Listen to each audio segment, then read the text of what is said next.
Welcome into Press Box Live. I'm Stan the Fan Charles of PressBox at PressBoxOnline.com. With me, as always, on these Monday night excursions into the baseball world, Ross Grimsley. And that gentleman you see in the other frame on camera is former Orioles general manager, longtime Major League Baseball executive, Dan Duquette. He joins us in just a minute. But first, I got to read this new ad for the show. It's finally time for online sports betting in Maryland. Online sports betting is starting soon in Maryland.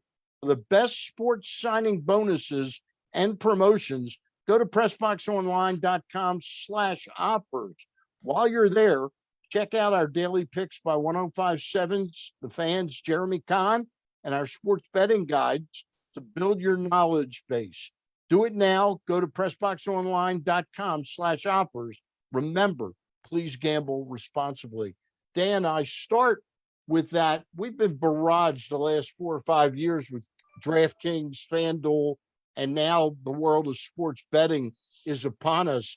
Your thoughts on that after baseball fought so hard and long to kind of keep their game clean? And I'm not saying this makes it dirty, but your thoughts about it.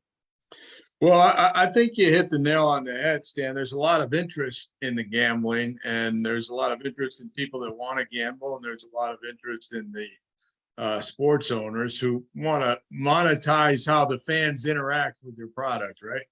So around the globe, we know that the fans will bet on in-game or live entertainment, right? A couple of years ago, when I was recruiting players out of Taiwan, they had a scandal there because the bettors were controlling the league, and the players were making more money by getting paid by the bettors. So, and maybe not doing their best on the field. So that's a legitimate concern, I think.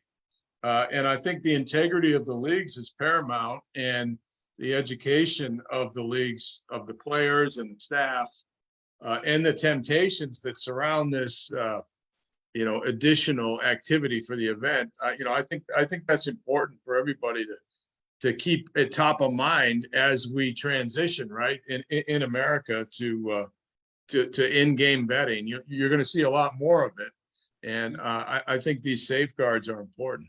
Do you anticipate Rob Manfred and the security systems they have in place? They're still going to be pretty stringent at. Yeah, I think they understand the risk and the rewards of getting into this side of the business. It may have been a little bit more prevalent in the NFL, right?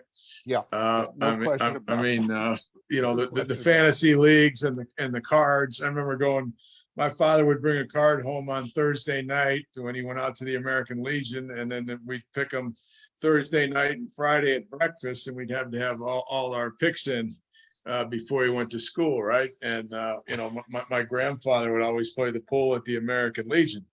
So everybody has those stories, but now you can do it from your phone. Yep. And everybody can do it from their phone. That's going to be what's new. They're going to be doing the dugout. Yeah. Well, I hope not, but yeah, really. That didn't work out for one of the major league players that did that a long time. Actually, maybe a couple, but anyway, we talk about it, but if you're a professional, you have to have integrity of the game is paramount, and I'm sure that MLB is dealing with that, and we can laugh about it. However, you have to be concerned about the risk and the rewards associated with this. No question about it. Ross, go ahead. I know you got a couple for Dan. It's pretty scary when you get a call at midnight saying if you pitch the next day, they're going to kill you. That is pretty scary. That is very scary, and you're half delusional anyway at that time. It wasn't Earl Weaver calling, was it? It might have been. I kind of recognize the voice.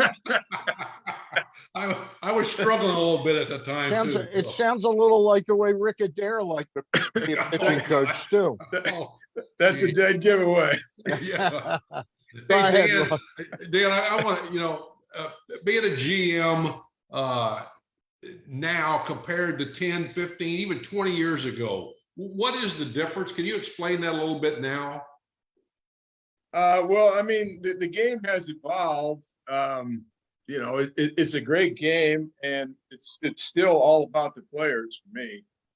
And what I really like about the evolution of the game is the inclusion of people from around the world. I think that's been a really uh, a, a, a big plus for baseball. I remember when I was the scouting director in Milwaukee, and we recruited a catcher from Australia by the name of David Nielsen. And David Nielsen ended up becoming the first everyday Australian ball player, and he ended up making the All-Star team a couple of times in Milwaukee. But I got turned on to Australia by my college coach, Bill Thurston, who was working with the Australian national team. And he told me about this young 15-year-old catcher that we should see. And David Nielsen, believe it or not, came over to play at a game in Green Bay, Wisconsin. And I got to see him the night before one of my tryout camps up there. And then I was looking on LinkedIn the other night, and David Nielsen is now the head of the Australian Baseball Association. Really? And they're playing a friendship series with Japan. They just did, I think, on the 9th and the 10th, where they had access to 20 million viewers were following that series. And so you see how, when Major League Baseball signs somebody from one of these countries, how they go back and develop the coaches and then, lead the charge for that country. And, I saw a lot of this when I was up in Canada. We had institutes, baseball institutes or academies. Blue Jays ran one in Vancouver. And when I was with the Expos, we ran one in Montreal. And then 20 years later, we coached the coaches, we improved the fundamentals of the players, and it spread throughout the provinces. Pretty soon, college coaches came to Canada, recruit the players. And then 20 years later, I saw Canada beat the USA in the World Baseball Classic. Mm-hmm. And I said, well, does that surprise you? I said, well, no, not really. We laid the groundwork for that, 20 years ago. Pat Gillick with the Jays and Dave Dombrowski and myself with the Expos, we made sure they had these academies or institutes were staffed. And, we grew baseball in Canada. And, we've seen that happen in some other countries around the globe. And I think that's probably the best development that I've seen, is the globalization of baseball. So how has it changed for the general manager? Well, you got to recruit all over the world. It's a global marketplace. A lot of people focus on the data. There's a lot more data now, but I know who the grandfather of sabermetrics was, and that was Earl Weaver. That was the Earl of Baltimore. Okay, oh, yeah. He was keeping track of things pretty close. Right. Gene Fugit and Dr. Charles, they tell me how they used to keep note cards for all those Earl. Index cards. Yeah, the index cards. So he knew who could hit against the left-handers coming up. Right. So I don't focus that much on data. I mean, we've always had data, and the top managers and the general managers have always known how to focus on the data points to get the most out of their ball clubs. So I would say the globalization is probably the biggest.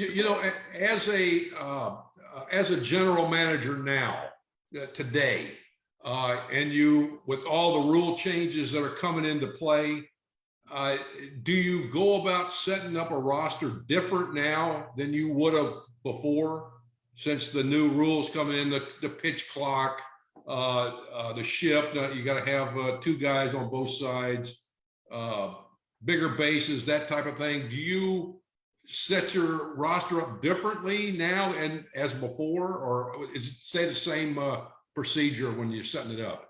Well, I think you have to understand what MLB is trying to do with some of those rule changes, right? They're trying to make the game a little bit more entertaining for the fan, right? There's too many strikeouts. Or the Yankees struck out, 14 times a game, and the Unbelievable ALCS, and then the Astros pitching staff was so dominant. They struck out 12 or a little more than 12 of the Phillies per game.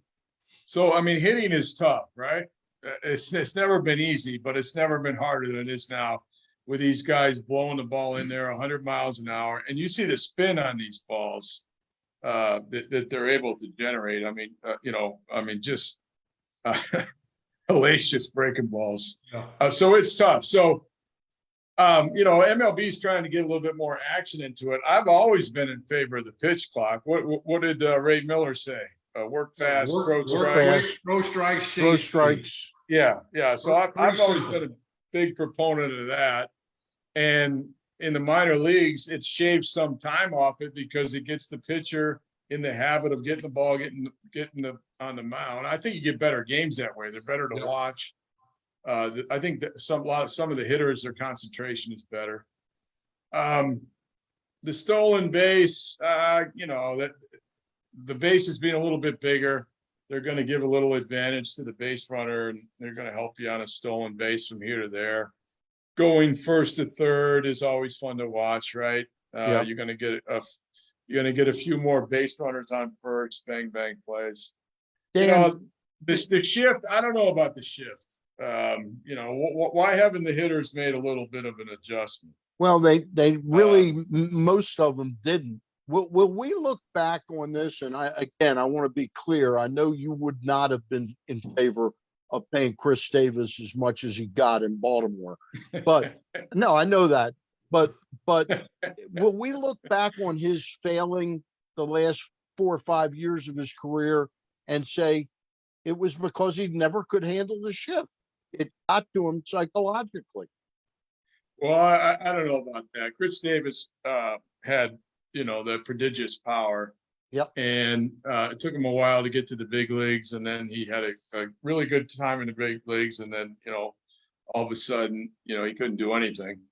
As far as his swing, if he's not using the opposite side of the field, he's in trouble, right? Yeah. And for the last part of his career, he wasn't using the opposite side of the field, and he was in trouble. Yeah. I remember I'd come down to BP every day, and I'd have to remind him, "Hey, Chris, make a lot of money hitting the ball to the shortstop, buddy." And he did. He ended up making a lot of money. I just wish he hit more balls to the shortstop for the end of his career. Well, those last couple of years, he was so almost like a physical version of being tongue-tied, where he just let pitches. He would always swing at the wrong pitch and let the good ones go by. Yeah. Well, I mean, he had some good years. Yeah, no question. But he's illustrative of the hitters that haven't really made an adjustment to this shift, right? That Ted Williams shift, for me, it shouldn't be for everybody, right? Right. You want to do it to Ted Williams, he's the greatest hitter that ever lived, right? But if you're not Ted Williams, you got to think of some other ways to put the ball in play and keep yourself going as a hitter, where you can make a living and contribute to your team. So, Hey, Dan, Ross and I are real appreciative of your time, and you haven't asked us before, but today you told us about something you're working with now, and folks can look it up online at chalkless.com. Am I saying that right? Like chalk on a blackboard at chalkless.com. Yeah. Okay, Thank tell you, us Stan. a little bit about that. So anyway, I have a consulting client, and it's on Twitter. It's at Chalkless Grip, and Chalkless is a type of sand that we market as a grip enhancement for all sports. You can use it in tennis, you can use it in golf, you can use it in bowling, you can use it in baseball, basketball, football, and in baseball. We've been working on a test with Major League Baseball for the last 2 years, where we have prepared the balls with Chalkless in a lab in an attempt to get a more consistent grip for the pitchers, right? The consistent theme that I hear from relief pitchers all around Major League Baseball is the inconsistency of the grip, especially the relievers when they come in, with the Delaware River mud that's rubbed on the balls. Right. So that's a very romantic process, but to me it's like outdated. And with the Chalkless grip, we've been trying, and the engineers and the scientists there, we've been trying to get a consistent process to prepare the ball so that we can get a consistent grip throughout Major League Baseball. We're continuing to test it and work with Major League Baseball to see if we can get a little bit more acceptance and support of the product, because I think it may supply a solution to the inconsistency of the balls and the grip on the balls in the big league. So Is it this similar is for to the pitchers rosin? and the hitters? Is it correct? similar to rosin? It's a type of sand, and we prepare the balls uniformly. You can use it as a hitter to enhance your grip.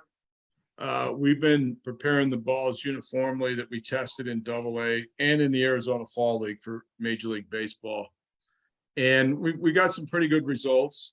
We don't have the broad acceptance that MLB would like, but we're working on enhancements and the consistency of the process. And we hope to have a more consistent grip for the ball. Is it like rosin? Well, no, it doesn't really have a resin.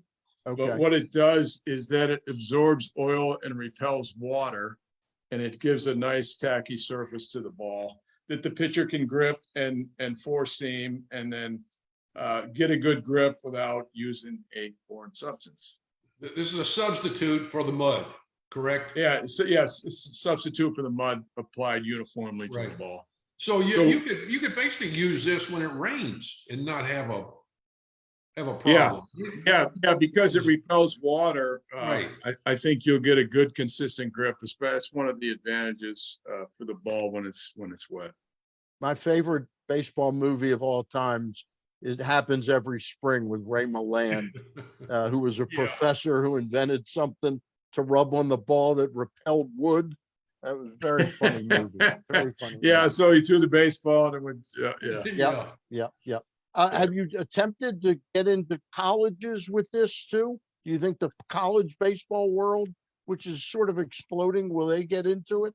Yes, yeah, we worked with some colleges, and interestingly, we've worked with some college football programs. You know, I learned during the course of the process how artfully the footballs are prepared for the college football, and every team has their own way that they prepare the footballs.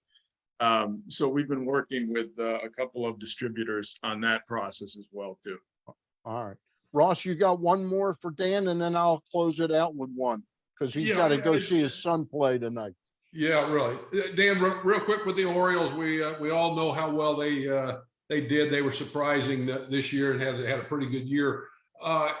Is there any potential players on the free agent market or trade possibilities that the Orioles would really go after, to improve themselves? Yeah, well, I mean, that's a good point. You know, a lot of the players matured this year, and the team got a lot better, right? A lot of the young players they had on their roster matured, and some of the young players that they recently drafted came up, and you saw a much better ball club on the field, and it was reflected in the club's record. The clubs had the luxury of drafting high for a number of years, and you're seeing the results of that. And then they had a really dynamite bullpen there this year that helped them. And Batista was one of the most dominant relievers in the league. They had so much depth at reliever, they were able to make a trade at the deadline with their all-star reliever. So the Orioles have done a good job in terms of the young talent, developing in the big leagues and adding to their talent base. So I would think the Orioles would be looking for some veteran players to help stabilize the club and show them the way to the next level, right? So the club has gone from not very good to good. And now if they can make the right moves and enhancements to their roster, they should be able to make the playoffs. Dan, I wanted to ask you real quick about something, and it just went out of my head real quick, but I'll remember it now. It's relief pitching. We talked about this off the air before we went on the air. The way wide receiver prices went up this year. The offseason so far this year has seen Diaz get over $20 million a year for a relief pitcher, 102 million or 110 million for 5 years.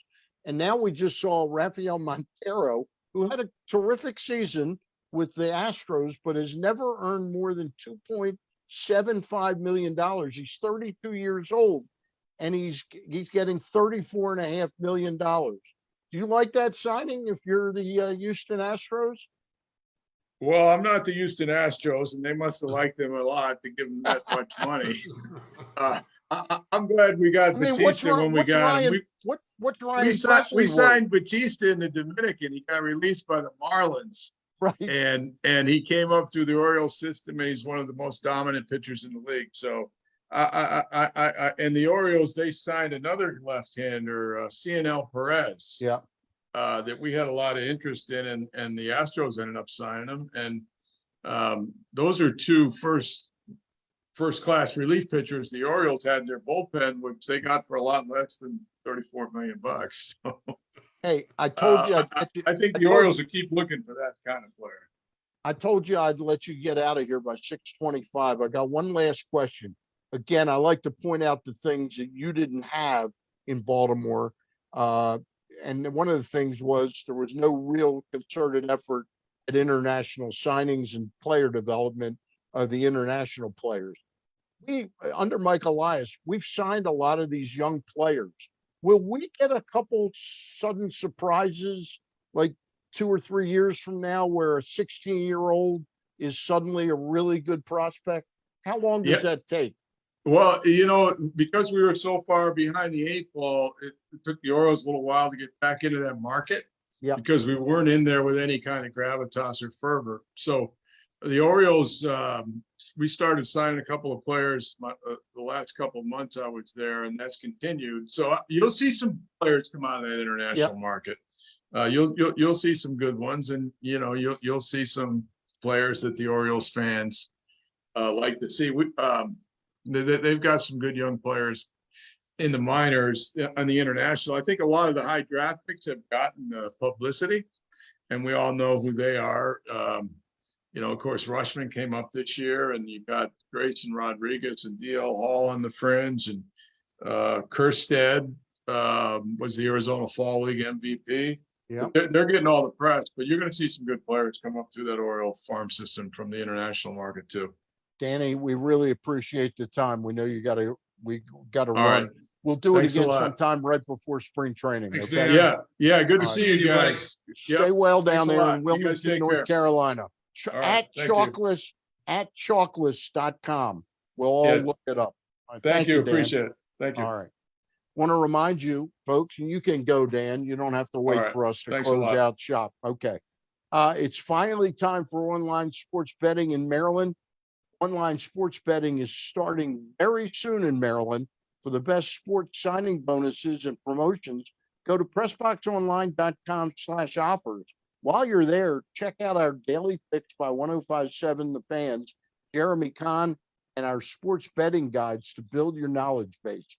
Do it now. Go to PressBoxOnline.com/offers. Remember, please gamble responsibly. And speaking of gambling, Ross, I don't have our guests for next week, but I do have our guests for Wednesday night. I will be joined at 4:00. Joe Weinberg, one of the chief executives of Live Casino Hotel, will join us on Wednesday at 4:00.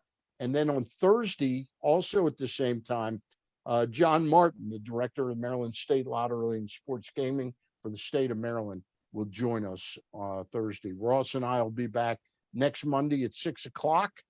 We appreciate it. Ross, anything else to say to the folks out there? No, not a whole lot. Just enjoy the Monday night game. I need a win tonight. Who you got, Philly or Washington? Philly, of course. All right. You got Philly minus the 10.5. Oh, yeah. Yeah. It'll put me 1 over 500 All right. for the week. You got Thanksgiving all planned out? You got family coming down? We got some people to go see. We're going to be up in Baltimore for Christmas on the 22nd. Okay. So, we got things planned out. We're going to enjoy. We're going to stay here for Thanksgiving and celebrate with some friends. But how long are you going to be in Baltimore from the 22nd we to are when? we're going to be there till the 30th, and then we're going to Richmond, Virginia, Todd Parnell, who is the head of the Richmond Flying Squirrels, is getting married on New Year's Eve. Oh, great. So that's gonna be a knockdown, drag out party. So All right, that sounds like we're a gonna good be one. there for that. Speaking of parties, I'll call you offline. Matt Dreyer is bringing back his party. It's going to be at Nick's Seafood, Nick's out at the Timonium Racetrack. They got a sports betting parlor there. It's going to be December 28th. I'll tell you about it offline. Oh, geez. Okay. Perfect. All right, because all the guys will be there. Oh, cool. All right. Good deal, and man. I'll see you too. I All right, look buddy. forward to seeing you. Tell Bird I said hello. I will. All right, so she doesn't have to worry about cooking the bird. Oh, no. Okay, the family's handling that. Yeah, I hear you. Boy, I'll talk to you next Monday. Okay, All right, buddy. All right. And that does it again for tonight. For Dan Duquette, Ross Grimsley, I'm Stan the Fan Charles. And again, Wednesday at 4 with Joe Weinberg of Live Casino Hotel and Sports Betting. And Thursday at 4, John Martin and the Maryland State Lottery and Sports Gaming. All right. Good night, everybody. Bye.